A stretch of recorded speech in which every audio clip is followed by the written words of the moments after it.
That day was the full moon of the month of Jaishtha.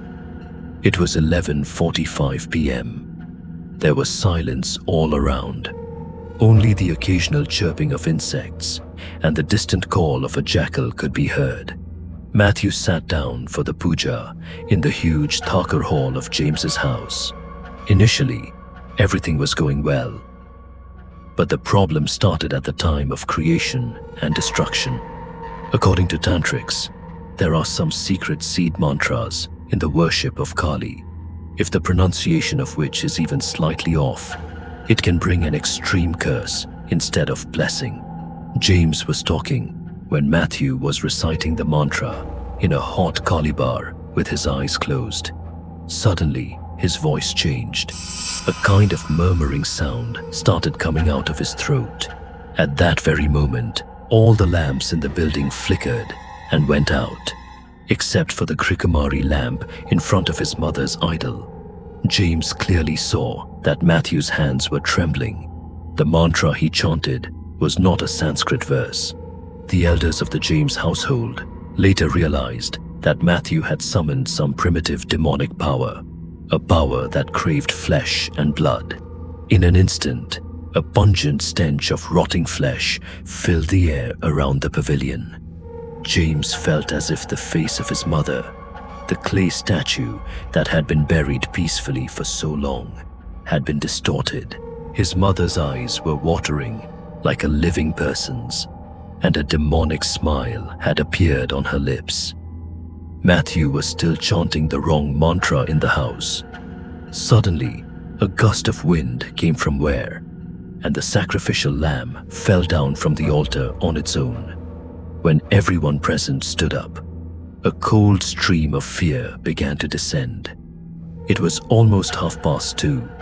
After finishing the puja somehow, James and everyone went inside the house. Matthew was told to rest in the small room next to the Thakur building. James was sleeping in his own room, but there was not a drop of sleep in his eyes. Suddenly, at 3 in the morning, James heard a strange sound. The courtyard of their house was quite large. James clearly heard someone walking through the courtyard with heavy and wet feet. The sound was clattering. It seemed as if someone was walking through a puddle of blood. The sound of a pair of heavy shoes was mixed with it, which was not an ordinary girl's shoes. It seemed to be made of thick iron chains. James looked out through the window with a slight gap in fear. He would never forget what he saw. In the pitch darkness, he saw a huge shadowy figure, about 8 feet tall, standing in front of the Thakur building. Black smoke was billowing from the figure's body. The figure bent down and seemed to be tearing apart the offerings and sacrifices placed in front of the altar of worship. And the scariest thing was that the figure had no head. James screamed in fear and wanted to get up, but it felt as if someone was squeezing his throat tightly. He fell on his bed, suffering from what is called sleep paralysis or dumbfoundedness, and in front of his eyes, he saw 2 burning red eyes watching him steadily from the other side of the window. The next morning, James woke up to the screams of the people in the house. It was morning, but Matthew had not yet come out of the room next to the Thakur building. The door was locked from the inside. After a lot of knocking, James's father and uncle forced themselves to break the door. The scene James saw inside after breaking down the door was enough to warp the brain of any sane person. Matthew's frozen body lay on the floor in the middle of the room, but he is no longer Matthew. All the hair on the head of the young boy, who was only 22 years old, has turned white. It is as if he has become 80 years old overnight. His eyes have almost come out of their sockets. There is an extremely terrifying look of terror on the white face of the eyes, as if he had seen something more terrifying than hell before his death. The most tragic and chilling incident was that Matthew had dug 10 nails of his own hand deep into the flesh of his own throat. That is, he had strangled his own throat. The gazelle had dried up from his mouth, and next to him was a half-eaten, raw blood-soaked flower. Blood was splattered all over the walls of the room, although Matthew had no other cuts except for the wound in his throat. Whose blood was that is still an unsolved mystery.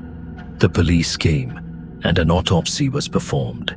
The report said massive cardiac arrest due to extreme shock, but James and his family all know the real truth. The inexperienced boy had summoned something he could not control to the mandap by reciting the wrong mantra, and that evil force took the boy's life as the ultimate price. After this incident, the silence of a crematorium descended on James's family when Bhavatosh Jathamshai was lying in bed and heard the sad fate of his only child. Only tears were flowing from his eyes, and no words came out of his mouth. He only gestured and said that the worship of his mother had been defiled, and that he had not called his mother and had called a hungry demon. Bhavatosh Mashai left this world just a month later. Since then, the 100-year-old Kali Puja of the James family has been stopped forever. The Thakur building is now a ruin. No one sets foot on the three borders of that house after sunset. The James family has left that ancestral home and gone to the city. But even today, on the night of the new moon, James occasionally sees in his dreams a black shadow with a severed head. He's standing outside his window, and he's holding a white severed head, Matthew's head.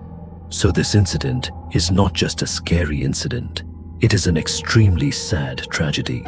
How can a mistake take a young son away from his father's lap? It still brings tears to my eyes when I think about it. Just as worshipping God benefits people, this incident is a shining example of how much destruction can be caused by disrespecting or misusing God. This was the incident of yours, my dear robot. I hope you enjoyed today's incident.